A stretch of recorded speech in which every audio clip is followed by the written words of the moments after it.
French. It's always French if it's not English. Is it the only countdown that you know? No. Uno, dos, tres. Papa. I'm just going to call you Papa forever, not just for the show. Makes me think of Stranger Things. Is that what she calls the sheriff?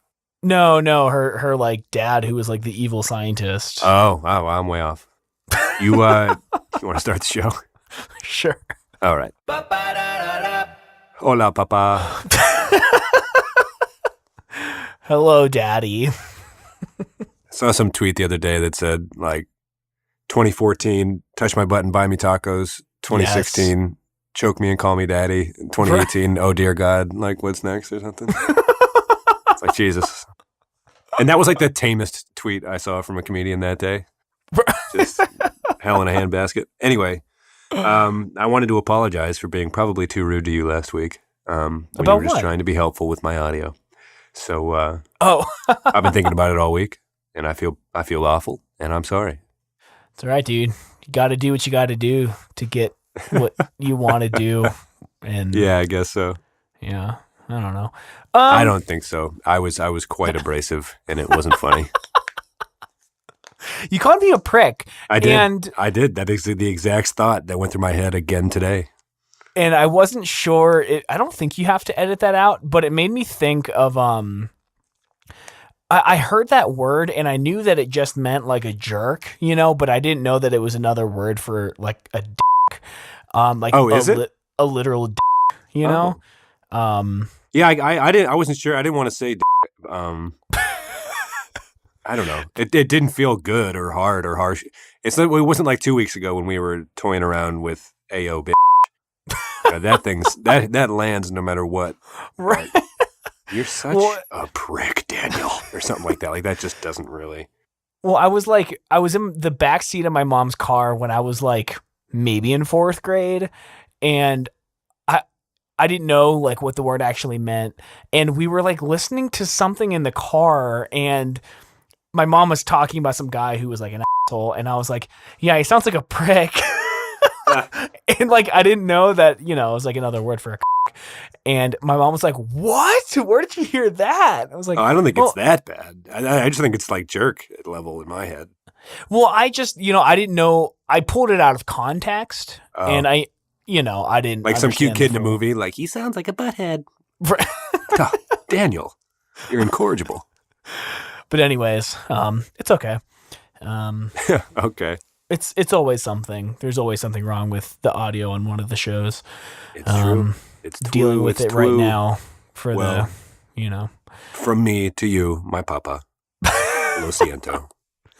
So last week, we talked about some resolutions, and I told you that I do a lot better when there's someone to brag to, and I've got some stuff that I want to brag about, if you don't mind. Brag to me, papa. All right, so. That one definitely was the weirdest sounding.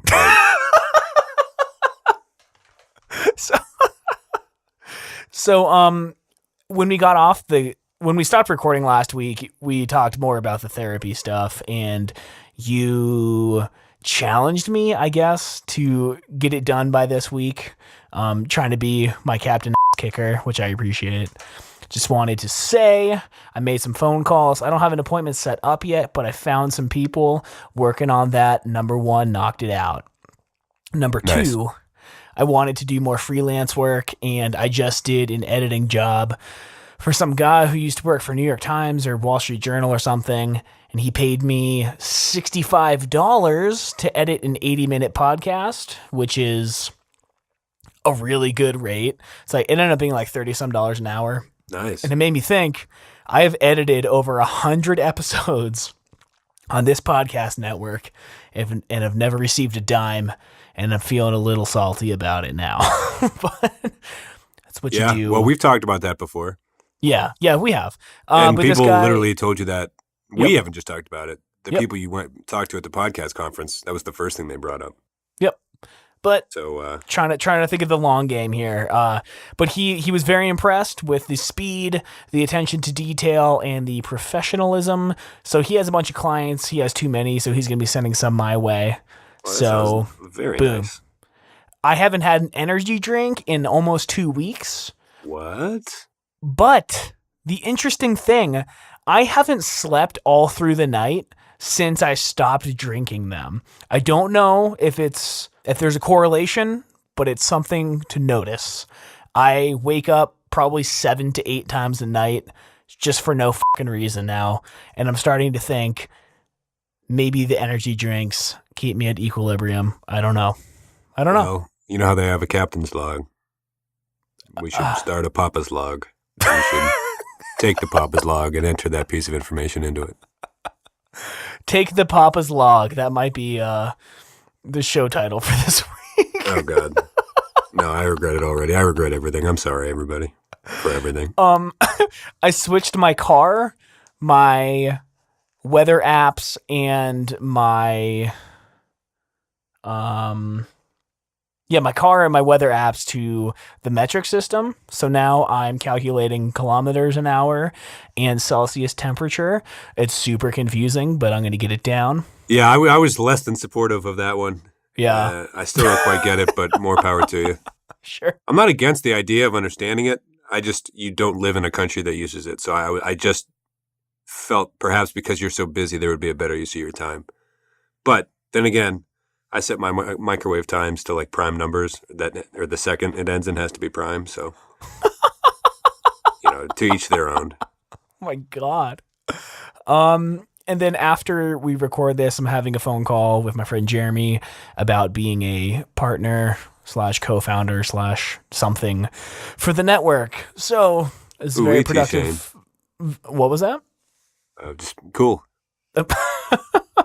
Productive week. Trying to start off the new year. Right, I guess. I don't know. I feel proud of it. And I wanted to tell the millions of listeners how good of a job I'm doing because I need constant validation. So is that something you're sure about?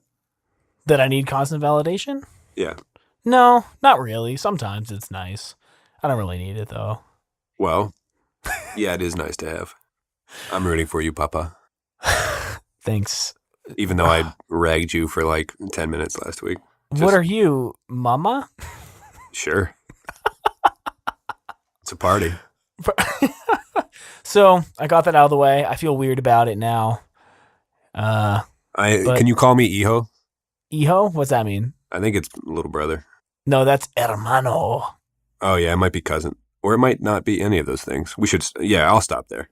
I only know that from Arrested Development, by the way. Ooh, that's right. Hermano. It was a good, very good bit.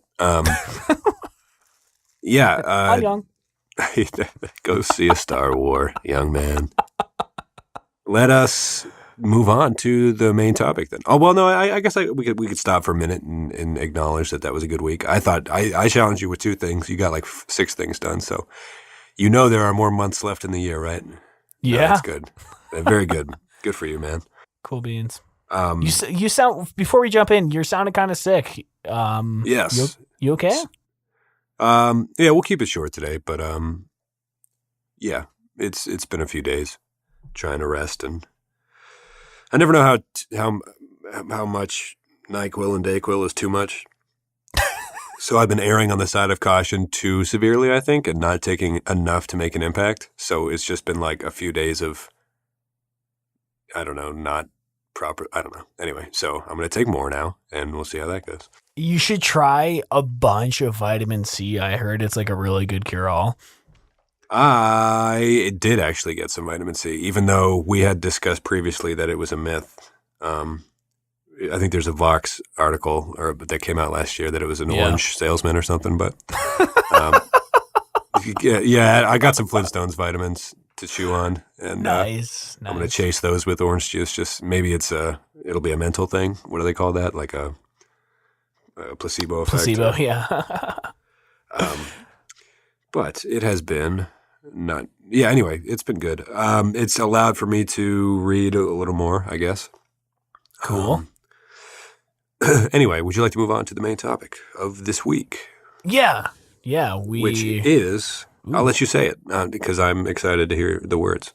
This is the first official episode of Pod Carnage, the Talking Carnage podcast, where we discuss the Ron Carnage, The Thinker Boy Chronicles, which there is a finished version.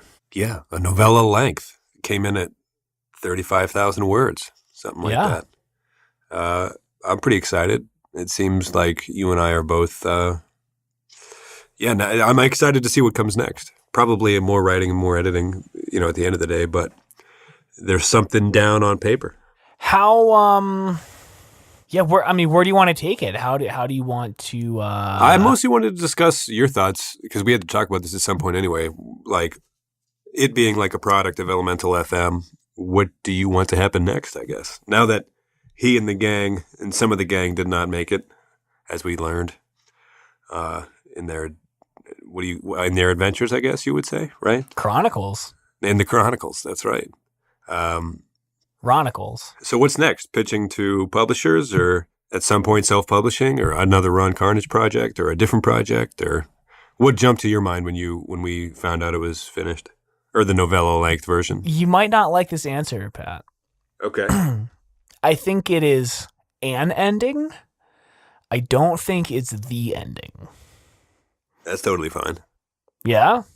I mean, yeah. I feel the same way. There's many adventures. And that was kind of maybe we can go back and listen to the episode where you invented him. But he's a swashbuckler, man. He is one who swashbuckles. So, there's definitely more. Well, I guess what I meant is that I don't think the ending itself in this version is the ending of this book. Oh, okay. I think it all ended too quickly. That's fair. It was a good ending. I liked it. There was I had no idea how it was going to end, because there were a couple of different discussions of how things are going to come to a close. What do we wrap up? What do we leave hanging for potential new stories? Right. It ended up being smaller and left a lot more to do in the world that they're in, I think. Right. I would like to close some other loops and leave some others open. Ooh, like what? So, well, I don't want to give it away. It's kind of hard. There was someone who died. I'll bleep it out. His name was. I would like to see him live. Okay, he's a strong up and comer. That's fine. I think he needs to be banished. And I know that the point of the novel was not to be this super detailed adventure. It was more dialogue driven. It was a comedy. Right. It was more of it was like up. So when I describe my old band as a pop punk band, I would say uppercase pop, lowercase punk. I think this is uppercase comedy, lowercase adventure, right? Sure. Like I think that's I feel you're describing how I feel in real time. So I think that the first 30,000 words was just kind of cruising velocity, right? Things were moving along. We had a couple points, oh shit moments. And I think when it came to an end, I think things just happened. And I think a lot of it was, as someone who's writing it, this is not me, you kind of know the story in your head of what's happening. And, as me reading it, a couple times I was like, wait, what? Like, what's happening? And I think some things need to be made more clear. Intentions especially need to be made more clear.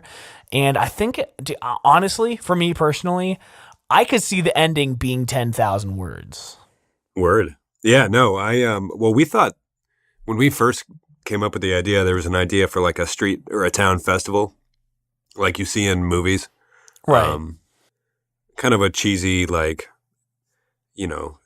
guy and the girl are there, and then the other girl or the other guy, whatever one of the partners is interested in, also shows up to the dance, so they kind of have to Miss Doubtfire the situation and go to both, attend to both situations. And that happens with every character, and it's kind of a joke of kind of overplays the Mrs. Doubtfire thing in the first book, and we thought that was going to be a major point But that ended up being one third. You know, we thought that was like book one or something. Maybe this is just book one now that we're maybe we just hit the third point or something. You know, keep X alive and bring on a Y and a Z and push forward or something. Right. I mean, I think specifically for the ending of this book, I think it's a good start. I almost wouldn't mind if there was a way we can write like 4 different endings. You know what I mean? Like we could totally. It could be a make your own Carnage. It could be create your own Ronicle. That would be so funny. Yeah, why the hell not, man? I don't mean publish all of them, but just like, you know, see which one's stronger and really make for a compelling ending that also doubles as a new beginning for a potential second book. Right. So for people just listening, like we came up with the idea for like a half elf warrior dude who's really, really old, named Ron Carnage Thinker Boy, which was the most gnarly name and the wimpiest nickname we could think of to combine together. And so everyone at Elemental has kind of, you know, the ideas have bounced around and all of a sudden there's this novella. Basically, he has a few friends that take him out of solitude, which he found himself in because of stuff he did when he was younger. Whether or not he was in charge of all that nonsense sounds like that's kind of the arc of his character. It's kind of, they call him Thinker Boy, but half his mind was wiped. So right. It's tough for him to think, which I guess turned out to be the point. But it really, again, didn't start off that way. It feels so stupid trying to explain because it's supposed to be a comedy first, I guess, so some of these. Right. I don't know if that's a plot hole, but it's what he struggles with, certainly. But there's his ex-girlfriend is now married to the king of the place called Leon, which is the only reason it's called Leon is for a pun because there's a bridge and we called it the Leon Bridges, or there's 2 bridges near the town over a river. That's really what this is the level of I don't know. I'll let you take it from here, Tom, I guess. No, I mean, it was a really awesome dialogue-driven story, and it was being written, and we were maybe 15,000 words in when we said, like, so what's the point of this thing? Right, right. Like, it started off as kind of like a whiteboard challenge at Elemental, I feel like. Right. So we figured it out after, like, 20,000 words. Went back through, made some edits to move towards something. Right. And I think we just need to revisit the ending and map it out because some like cool things happened and I like the storyline. I think some more action needs to take place because I feel like it was just this amazing story of just like these 3 friends and a fucking octopus. Just oh yeah, there was an octopus in the story. I forgot about that part. That's probably the best part too. You know, just walking around trying to figure out like why they're even doing this. Like they don't even know why they're on this adventure. And then I feel like all of a sudden they know exactly what's going on and then it's done. It just kind of comes to like a grinding halt. And I feel like we could play with that more, especially because it doesn't match the pacing of the beginning. What's the movie with the cat Keanu? With the Key and Peele guys. I have no idea. I saw a criticism. They came out with a movie that was supposed to be a John Wick parody involving a kitty cat. And I saw a criticism of that where it was a lot of Key and Peele sketches like jarbled into a movie, which is pretty much what this is, right? It's a bunch of whiteboard jokes at an office that are being stacked on top of each other. I don't know if that's the vibe you would keep using to move forward with, like, you know what I mean? Or now that it's not what it was, how do you really? What are you staying true to? You know, has it shifted? Do you think in focus, or is it still what it was to a degree? Is it a collection of bits, or is it now is it a story, and does that change things in your eyes? You know, I'm glad that you brought that up because I think that because there's chapters where those are the ones I like the most, where it's just them rhyming with each other, and it adds absolutely nothing to move the story forward. They're just like at a campfire on whatever arbitrary journey they're on, and they find themselves in this interwoven collection of profanity and rhyming words, and it adds zilch to anything, let alone like things that would be worth someone's time to read. Like it adds nothing to the reader's brain or the story they're even in, and it's but I think it's when it's at its strongest is when it's rhyming, I guess. So I just was dying to ask that question to you. Yeah, I think I love those, but my absolute favorite bit in the whole book, and it just comes out of nowhere every time, Ron will say something, and you just, you're reading it normally, and then Levi will be like, oh, nice haiku. And then you go back, and you're like, damn, that was a haiku. And it happens maybe a dozen times throughout the whole book, and it is... even if the rest of the book was absolute trash, which it is not, I feel like I would read it just to find those haiku moments. Right. It's, I think because it was a bit thing that started as an office prank or whatever, you do get a lot of those where it's just, let's sneak a haiku into this story. And again, it's all, because some of it are newspaper snippets from like the town newsletter or whatever, the Leon Lantern. So it really, and those are chapters in themselves, just articles about what's happening. It's so good. Yeah. So it's either, on one end of the spectrum, someone could say, oh, it's a very eclectic, unique collection of, I guess, comedic brain diarrhea that ended up on a Google document.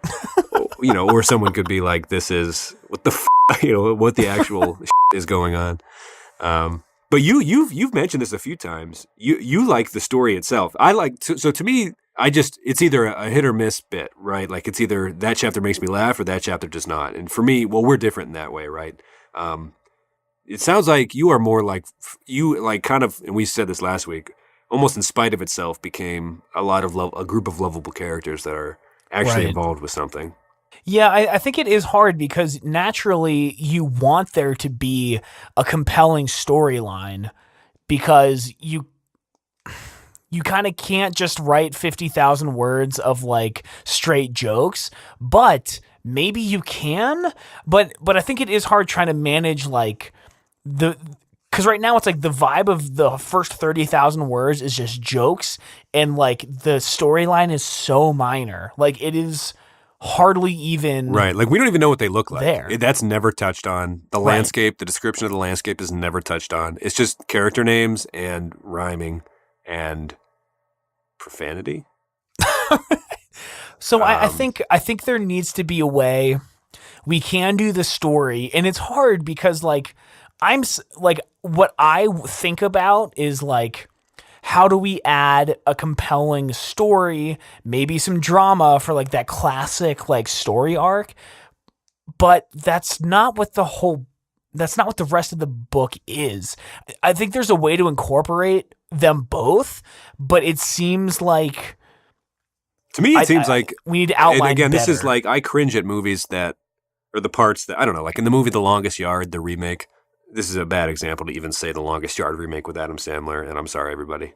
I just said Samler for sake, as I wipe my nose with a tissue. But like when he's like, oh no, my past of gambling is coming back, and now there's going to be these scenes where I throw the interceptions on purpose, and what's happening, I'm like, off, like, this is stupid. Like, I always try to fast forward those 15 minutes and get back to the funny parts. But that's just me. But like, gotcha. To like portray that here when I'm reading what the people at Elemental have like bounced off the walls to you and everything. It seems like, because especially when you see the sausage get made, as it were, when you're filling in like in the mountains, it feels like you're wasting or like you're cheating somebody out of a good time by even making them sit through. Like I have and that's, again, I will preface this a million times over with this is just me, but it feels like, oh, here's some like mountain and by the way, Ron has brown hair. Like back to the haikus, dance puppet dance type thing. But so do you wish there was almost like no like storyline or conclusion or like showdown or whatever? Like, is that what your brain would I don't know. see? I thought there was a showdown. They go down to like the bad people's former place and they have like a showdown, but the whole thing, like, what I thought was funny about it was it's kind of, none of the characters know the showdown is happening as it develops, and people keep dying, and they're like, wait, you said we hadn't started yet. And that's kind of one of the jokes in the book is there's a lot of death in that last scene. And I thought it was funny that no one knew they were there while it was happening. And then all of a sudden, Ron does a thing that Ron does. And see, to me, well, that's the thing, I guess. It's a catch-22. And like you said, there's probably a way to interject moments of, humanity and like give the reader a break from counting syllables for the haikus that are throughout the book. But yeah, I don't know. Like, do we need to? Is that what makes it special, or is that what will be its Achilles heel ultimately? Right? Like, do you need to know that Ron has a certain color hair, or that any of the characters have a certain color skin, or that these are just, I don't know. I'm not saying that like in an accusing way because I know we differ on this, but I totally see where you're coming from, and you're right. The first knock on it would be, what is this? This is nothing. This is a collection of conversations between people that aren't in a story, seemingly, And that's why I kind of like the idea of just like putting a chapter online every week and having it never end, kind of. Yeah. But which is still possible. I think what in a perfect world, what I wish we can do is have people read the first 30,000 words like a focus group, and then ask them where they think how they think this is going to end, so we can, because like we're too close to the project. I feel like it is hard to give it like this serious ending where there's like a conclusion because it just doesn't fit the branding, I guess, of the rest of the book. And I think just in this conversation right now, I'm realizing that more. Like, I feel like I was pushing for a more story-driven kind of dramatic thing where Ron is like, oh, I can't handle this, and he leaves, but then he does write that in his journal a lot. I mean, he has some it gets pretty weird, and he has, how would you say it, his journal entries? Because those, along with like Leon Lantern articles, are scattered throughout the book, him writing, keeping track of what he can and can't remember. They get pretty bleak. It gets, there is, I don't want to call it heart per se, but there are moments where you're like, this isn't funny. It's just like, oh, yeah, well. It gets more real over time, but I think that starting like those moments also, though, to your point, don't add to the story. You know what I mean? They're just some do. Yeah. But I think what I like the most is that he starts every journal post with like, "Dear Journal, it's me, Ron. But you already knew that, you old son of a bitch." Yeah. His conversation, he probably is the most. Yeah, it's got something. There's something there. There's a tone, I think, there that is playful and easy to love, for sure. I think we need a focus group because. So now that you're kind of like, I didn't really know what to expect for the ending. I know that I've given multiple ideas that might have been more off-brand than the rest, but I think the way you're describing it is like it was the conclusion, and part of the humor is that no one even noticed it. I get that as being funny, but I think reading it as someone who didn't know what to expect, I feel like it all just ended and no one knew why, and I kind of felt cheated out of an ending. Is like very harshly, realistically how I felt about it. But now that you mention it, that like the humor, I guess, was lost on me.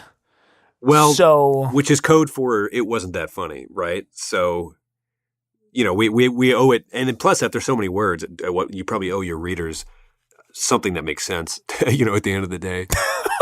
I don't know. Can we get an author on the show to start talking about how books work? We're 35,000 words in. What are we doing? Yeah. Hey, bro. But here's the beauty of it. If you're ready to move on from this, I just wanted to say, you could write a Gene origin story. You could write. Oh yeah. You could write Ron and Levi's. What were they doing when they were younger, running around, right? There's definitely a prequel. There could be a Star Wars Rogue One, a Star Wars story version of what they did as younger people. There's places for just a ton of stuff to be added in. So kind of that, the ending came, it seemed like, with the assumption that there would that's not like the end of what happens to Ronald Carnage Jr. The Thinker Boy, little Ronnie Thinker Boy. I think the beauty of this, though, is that, we have in the doc here, like, what's next? Are we contacting publishers? And I think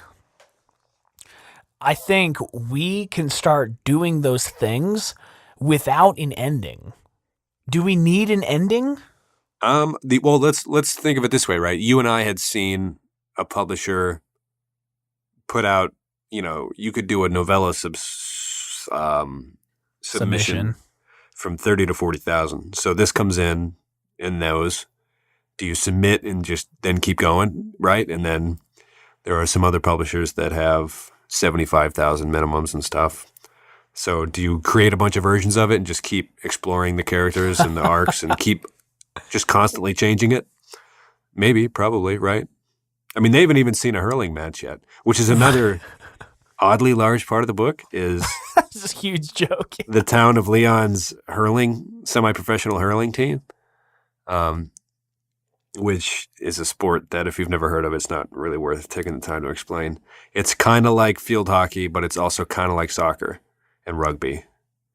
That's probably and football and there are football field goals and it's all anyway.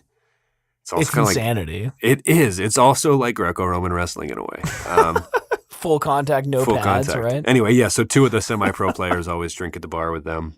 It's called the Leon Lugnuts. Is the name of the team. Go Lugnuts. Yeah, glory be to the club, Lugnuts Hurling Club. What's the name of the fan club again? Oh, I don't know. I forget. The Nuts who cheer on and chug for the Lugnuts of Leon, or I don't know, something like that. Just some stupid, super long rhyme, yeah. And it gets super real because there's like, should they be using tax money to build them a new stadium versus infrastructure needs? It gets like, that part was my favorite, I think. I did like the commentary. Right. Yeah. Little, so I don't think that novella length is the right thing for this book, considering the first 30,000 words. I think it rushes an ending. Sure. I think what we can certainly. do. Yeah, nobody in the book even knows what's happening. I think what we can do is have a conference call with all the contributors, and maybe lay out now the main bad guy might not be the bad guy, right? Right. Which I think is a crucial part of the story, and it just kind of gets casually mentioned, Right. But then you said this, and now it's really fucking with my mind. Like, can we really take an ending that seriously? Did we dig a hole for ourselves here that we can't get out of? Does it matter that way? I don't know, dude. I think there's this is a much longer discussion than we can table it have and then get podcast. send it to some trusted. Excuse my sniffle. Sorry to everybody throughout this episode. I'll probably take them all out. Don't worry. Cool, thank you. Sorry to make more work for you. Sorry. And we can move on from this to keep it a shorter thing to edit. But yeah, maybe we can send it to some trusted minds, both inside and outside of the building. Yeah. And, but it's come, here we are a few months later, and we're still talking about it, which is not something, when we didn't have an episode plan in like October, and I asked you what you're like, like if there were chronicles written about you, what would they be? You'd be like, I'd probably have a name like Don Carnage, which if you don't listen to the show, we changed only because Don Carnage with a K is like a pirate lord on DuckTales, or was it Spin? Tailspin, yeah. He's like this swashbuckling, like fox pirate. He's like, hello, it is me, Don Carnage. So we changed it to Ron with us, and then Carnage with a C, which was our plan all along, I guess. But then, there's a joke referencing that in the beginning of book 3, I think, where all the ghosts of people are hanging out, and the voice actor of Don Carnage is there. He's just there, and Gene the octopus. Because like Gene the Nerdy Octopus is like a struggling actor, and he dreams of hosting a talk show, literally, in his dreams every night. He's hosting some sort of talk show. And one of the shows, the audience is all the people that are kind of referenced, or I guess you could say ripped off in the book, but Sure. the homage is, like, because it's a lot of cultural references that are just kind of diarrhea bombed onto the whole thing throughout.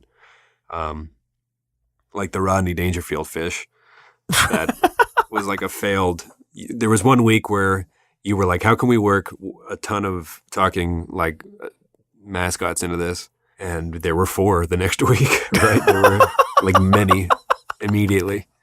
So, and that note actually kind of took the whole thing in an entirely different direction. It started the game show thing. It started Gene, which was supposed to be the thing that lost the game show, but he ended up really being a major character. Yeah, like he really drove the story forward. Save Ron's life, actually. He did save Ron's life. That's where my favorite haiku came in. When Do you remember what it was? When he got shot with the arrow, and or maybe he was rhyming. He got shot and he yelled something that just happened to rhyme with something Flappy said. And they were yelling at each other to stop rhyming, and he's like, "Oh, sorry, that one just came out." It's like, now's not a time for haikus. There's a arrow in my leg, and things of that nature. It is goofy as ever, to be sure. I certainly enjoy it. I don't want to see it end. Work in progress. / write a whole dang new one. Yeah. Or whatever. I definitely agree. We can move on in the show, but maybe send this version to that one place and then workshop it with some trusted pals and see what happens. It's exciting though. Because what I think could happen is that even if a publishing house doesn't like the ending, I feel like if they're going to like it at all, right? The whole first 30,000 words is, I think it's fucking gold, right? So I feel like someone would hopefully be willing to work with it. If they understand it at all, which maybe 9 out of 10 people, or 9.5 out of 10 people, or 9 8/10 or 4/5. They wouldn't give us the deal anyway, even if it had a better ending. You know what I mean? But if someone laughs at that first page or that first chapter and is like, "Wait, what the f*** is this?" then they'll kind of be probably, hopefully, you know what I mean? So I feel like it's a crapshoot that anyone will care at all. And, we might end up just releasing it as a PDF for fans of the show at the end of the day. Hopefully not. But so even if it doesn't, I would like to try really 100% once it's done and we have an ending we're good with, at least 6 months of trying to get someone interested. Sure. And if it doesn't work, then we can self-publish, but still try to blow that up as much as we can. Like, I want 2018 to be the year of Ron Carnage, right? Sure. So this will be what's tough, because you and I are noted as like less, like on the scale of what would make a perfectionist. I'm not at the end you are at, right? So right. So whatever this does come down to, we'll definitely have to get a focus group going on it and trust their opinion about what it is and what it needs to be. Yeah, maybe we can give them the first 30, like I said, give them the first 30,000 and then ask them and assume they're not going to say shit, right? I mean, like, I don't even know what this is supposed to be, like. Right. Get bent. We'll see. Get bent, you pricks. Get it figured out. But do you want to move on? And yeah, it's fun to talk about. It came from nothing, and I definitely like it. Make sure it's the only opportunity I usually get to read haikus. So, I mean, I love it. I want to do book tours. You know what I mean? Like, and you would be on it. I guess you are the driving force behind it, more or less. No, dude, not even close. Not even close. But I will say, would we have every host of every show on the network go to a little bookstore in Des Moines and just like be half the crowd? Absolutely. Jack and Newton and all them, and Captain and Admiral. Even if this becomes an ebook that only 30 people buy, which again, I'm going to push for 30 million, but even if it just totally nothing happens, I would gladly pay $200 to have a single hardcover book made. Maybe two. I'll get one for you, one for me. Don't do that. Hardcover book. I want this on a shelf. I want this on my shelf. You know what I mean? Even if it's only for me, even if it's only for us, because I feel like I've had very little to do with it. But you came up with him. Okay. You came up with almost every aspect of it. Okay. But I do want to get overworld maps made. I do want to get... you are hype about it. You want the maps. You want everything. I want town maps of Leon made.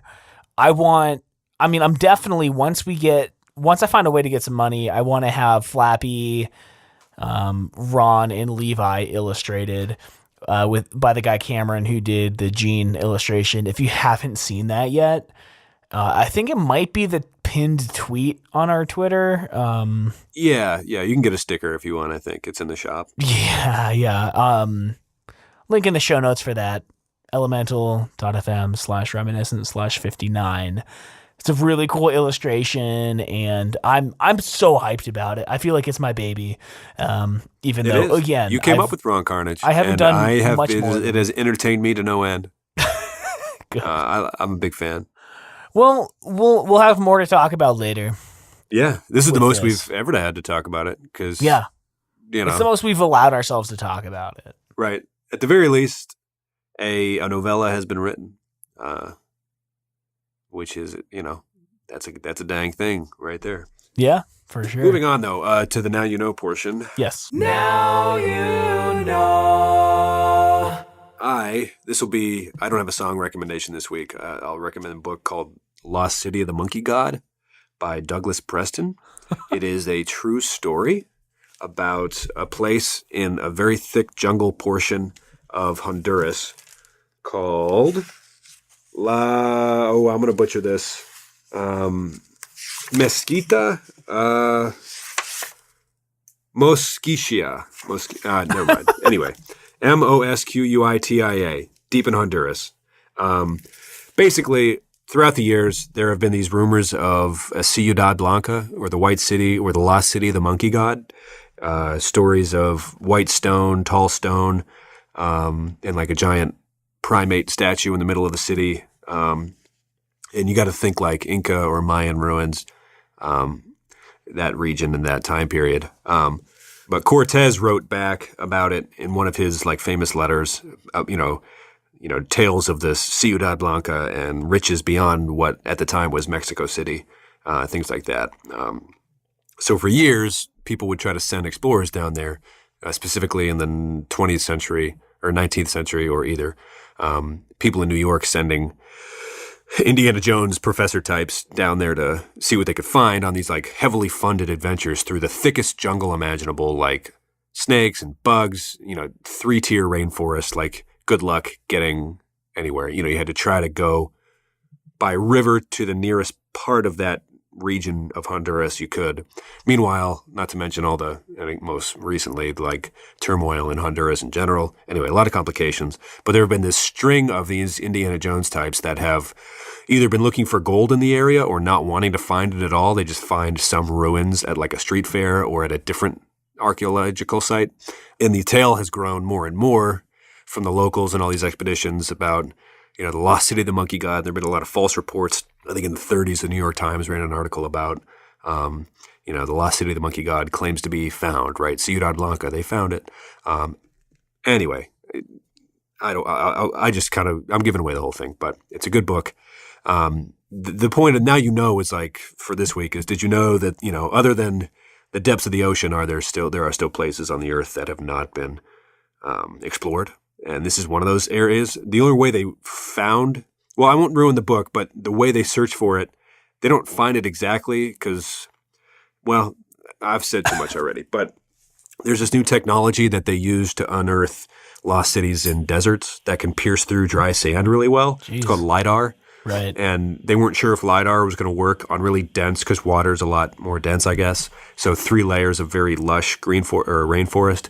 So they had to get a plane, they had to get helicopters, they had to get into a very unstable Honduras to even try LiDAR out on jungle settings. And they had a few spots through all these tales and lies that have been told about, these ruins that some have been looted, things like that. Does it even exist? Anyway, so they finally get the LiDAR into the air, and it's very exciting because it's a very dangerous jungle, very dangerous, a lot of drugs running through, narcotics running through Honduras, and things like that. But the president at the time I'm rambling and I'm ruining the whole book. Basically, they were excited to try to find it, to bring hope a little bit, like to get in touch with their past because, there's so much tourism revolving around Mayan ruins and, these giant sculptures and steps and things like that, Machu Picchu, and I think I'm still in the same ballpark. But anyway, they didn't know, and now they at least have an idea of what was going on in those jungles during a certain time period when it had previously been unknown, which is very exciting to me, at least. And anyway, that was a very roundabout way of saying there's a book detailing a pretty cool discovery that took place a few years ago in Honduras. And it's called The Lost City of the Monkey God by Douglas Preston. And I recommend it. Awesome. Yeah, the lost cities are super fascinating. I haven't done too much research, but it seems crazy to think that there's something on this earth we don't know about, but obviously there's so much we don't know about. Right. Yeah, shipwrecks. He tells a lot of good stories in the first third of the book about, stories of old, I guess, civilizations, when they were under siege or to be overthrown, sending their entire treasuries worth of wealth with like a friend on a boat to get past a blockade or something. And it was too tempting for him not to try to steal it. And then they chased him and then they crashed. And, there's just like ruins and treasures like that world is real. And people are out there looking for that stuff. Nicolas Cage, most notably. But no, it's interesting for sure. And it was cool because nobody in the book seemed like they thought they were going to find anything. Like it was like no one who has ever tried to look for it thought they were going to find it because of how harsh the conditions are in the jungle. To, I guess, get there on foot is impossible. I don't know. So anyway, moving on. If you have time for some, if you have a list of books you're trying to put together for 2018 to read, I'd add that one on. Cool beans. Highlight of the week. Yeah, I guess being sick has allowed me to read a bit and have some me time, I guess, even though it's been a little nasty. Sure. But that would be, I guess, the highlight I'd peel out of me being sick for the past few days. Okay. Some silver lining. Yeah. Cool. Me time is great. I know it drives you nuts. Really value it isn't something I particularly enjoy, but it was after busy holidays and right. A busy 2017. Mine. Well, I do just want to mention real quick. This is not my official highlight of the week, but there was a Tesla Model 3 that's been doing a U.S. road trip, and he just stopped in Denver today and got to take a bunch of pictures, sit in it. What's Model 3 mean? It's just the model of the car. That's like the $35,000 car that there's like 500,000 pre-orders and they're only making there haven't been very many made and it's all been super secretive. So to see one is insanely rare, especially if you don't live in Northern California. So this guy was just kind of driving around the country, stopping in like 3 cities a day and allowing people to test drive the car and see it, take pictures. There's kind of like an embargo on what owners have to essentially sign an NDA saying they can't release photos or videos of the car. So there's very little information about it. So it was cool. Got to meet a lot of Tesla enthusiasts. That was great. But my official highlight of the week, we're going to be out of town in February going to Vermont to check out the wedding venue and try cakes and visit florists and all that fun stuff. So we need someone to watch our dog. So we got this girl who will stay at our house, but she has a dog. So we wanted Levi and her little girl Crumb to meet. And she suggested that we go to a dog park. And I haven't been to a dog park with Levi in over 3 years, maybe 4 years, because a boxer latched onto Levi's throat and like damn near killed him. And that was the last time we went to a dog park because it was super scary. So I was super nervous. And when we got there, this place was absolutely massive, like hundreds of acres of just off-leash dog park.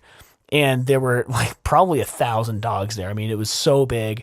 So we take Levi, we let him off the leash, and we just figured he would bolt. Because, again, the last time we went, he was maybe 2. He's like 5.5 now.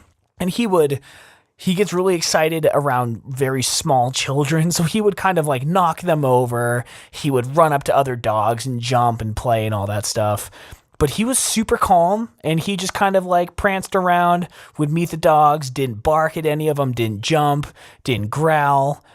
We had a pack of like 4 dogs with us, and we just walked around for like an hour and a half or like 2 hours. And he was such a good boy, and he had so much fun, and he made friends. He was running on this little pond that was frozen over, and he fell through the ice. But he kind of cracked his chin and was bleeding quite a bit, but he managed to get up, and he was totally fine. He didn't want to stop playing on the pond, which was hard to get him off. But yeah, overall, it was just so awesome. And I was like so proud of him because he was just so good. He didn't jump on anyone or like do anything he shouldn't have. I was just super nervous. I was like anxiety through the roof when we were driving there. Like, I have no idea how this is going to go. He's a big dog, and I'm always afraid of something wrong happening because he is a pit bull. He's never done anything bad before, but if something were to happen, I just don't want people to be like, oh yeah, typical pit bull, should have known that was going to happen. So there's like extra pressure on that, but it was amazing. And I got to, see him have fun and just walk around with Megan and some friends, and it was great. Really liked it. He sounds like a good boy. Yeah, he's the best boy. The best boy. You're going to hate this second chunk of audio from when the call dropped because the building's doing that weird shake thing it does. No worries, I'll fix it. And I think I can hear when it starts and stops, and I look over at the audio waves, and I don't know. So I don't know if it's like an encounter of the third, fourth, or fifth kind type situation where vibrations that are earthly in nature are not able to be picked up. If you increase the height of your waves, you might see it a little better, but it's irrelevant. It's all right. Do you want to go? You don't have a song of the week, so do you want me to give mine? I would like that very much. John. So what do you think I thought of the, what was it called? The New Year by whoever you Mountain told me Goats? to listen to? What do you think I thought about it? I don't know. I feel like I don't want to waste your time anymore. Well, do you think that I enjoyed it? I think or you didn't did not like enjoy it. Or Well, I hope Pat. you did like it, because I think the Mountain Goats lyrically are stronger than most. They just, I don't know. It's the catch-22 of like pop music is pop music. And then like in college, I had some friends who tried to, make sure I wasn't a total mess and made me listen to certain things like the Hold Steady and Mountain Goats, and I like them. And a lot of people say the Mountain Goats are good. People cooler than me do. I don't know. I don't know. I'm very scared to hear what you have to say because I don't know what the to say about the Mountain Goats. They don't have that many great songs. I don't know. The first thing when I played the song was this string ensemble, and the violin just like screeched out of tune. And I was just like, "Oh, Pat, what are you doing to me, man?" Did you watch the music video? It was playing, but I didn't watch it. But surprisingly, I actually loved the song. Yeah, I thought it's it probably was their good. most catchy. Like, off. He tells an anecdote every January 1st on Twitter. The guy about how they didn't have a hit for that record. They were on like the third or fourth of 4 of their deal, and their first 2 albums didn't exactly blow up in sales. Their audience is only so big, or was. And then he wrote this song about how he felt, I think, is how the story goes, right? Like, they're going to make it if it kills him. And it is probably the most, like, easy to listen to catchy Mountain Goat song there is. I like No Children a lot. But you said you liked it. Sorry, I'm not even letting you talk. No, it was good, man. I think his voice reminded me of like a more tamed, older Against Me. Oh. Or by older, I mean younger, like from a while ago. It was good, man. I liked it a lot. Mm. And I It's gave definitely New a good Year's song to listen to on January 1st. Right. And I just gave New Year's Day, pulled from the list that we had. Right. Yeah. I mean, obviously, we had a whole episode about Reputation, which you can go back and listen to, folks. I think that should we put it out? Should we end it? I have one for this week. Right. One of my favorite bands in the world, The Dangerous Summer, was broken up for a few years, and they just got back together, and they're releasing a new album. They're going to be on tour right around my birthday, so I'm really excited. They released a new song called Ghosts, and it is their last album. I didn't really like it that much, and I feel like this one is more of a like return to form. And the gotta chorus, love the returns to form. It's the chorus is amazing, and the music video was directed by Dale Earnhardt Jr.'s production company because the band or the race car driver. The race car driver. Oh, for real? Okay. Because he was a huge fan of The Dangerous Summer, and then the lead singer and Dale Earnhardt Jr. became like super good friends, and now he like flies him out to watch races and stuff. So his production company directed this video. I don't think the video is that good, to be honest. Well, that's still interesting to watch it with that in mind. Right. But the song is incredible, and I'm super happy for them to get back together. They were from Baltimore, and I used to like drive to Baltimore to see them one night, then catch them in DC the next night. Wow. I made like 4 friends at their shows, and it's just one of those shows that I forget where I am because I'm just so into the music. So nice. I'm looking forward to the album. Music can do that for you, soon. Tom. It can transport you, I guess. So I don't know. It just can speak to you in ways that regular words can't. Yeah. No, that's Pat. awesome. I'm jealous to be able to see. I think while you were there, I was probably in Albuquerque, and it was rare to have anybody even play there, let alone see them in 2 cities in a row. Right. Let me scoot over to Baltimore and see him before I see him on Saturday night. It's like, you guys are just going to skip over, go straight to Phoenix or LA. Okay, that's fine. That makes sense, actually, logically and logistically. I don't blame you. Like Hannibal Buress stopped for a comedy show. You may know him from Broad City, I guess. Sure. He's more famous than that. I don't know. Anyway, he was like, you guys keep thanking me for coming, but I wasn't fucking my choice. He's like, they just thought it would be good to stop. Like, we can make money. Like, you think I'm in charge of this shit? Or, I don't know. It's just kind of funny. like, I appreciate the love, but, I wouldn't have come here if they didn't tell me to. So, anyway, it was an interesting anecdote from him, I guess. But, yes, I will check it out. The Dangerous Summer, not to be confused with Rocket Summer. Right. Different. Totally Even though different. So Much Love is kind of a banger. Oh, yeah. Yeah, they're dope. I love them. That's one of those songs that sneaks into my top 100, I think, and I just would rank it way lower so people would get tired of reading the list before they saw it and were like, really? I'm like, yeah, what can I say? It's got the saxophone in it. It hits, dude. I love it. But nonetheless, Dangerous Summer. I'll check it out. And mine was, for those of you who are still here after my 7-minute scraggly voice description of a book that's way better than what I was saying. Lost City of the Monkey God by Douglas Preston. Very good. If you like Lost Cities and adventure, it'll be good. If you listen to our Ron Carnage episode, chances are you are intrigued by adventure. So yeah, let us know. Maybe we'll send you some of the book. Yeah, maybe we need your input. Matt, Julie, the gang, all of them. Yep. Captain, Admiral, etc. Cool beans, man. Well, it's a short one this week. I hope you feel better. Thank you. I do too. We're going to Columbus this week to see John Mulaney perform stand-up. So I have a few days to get my stuff together. I bought a bunch of Flintstone vitamins and vitamin C, even though we talked about it not being real. I figure, why not? Can't hurt. Yeah, Flintstones have never done me wrong. Except for maybe the live-action movie versions. Anyway. Oh, God. I'll talk to you next week, bud. All right, dude. Love you, man. Love you. Bye.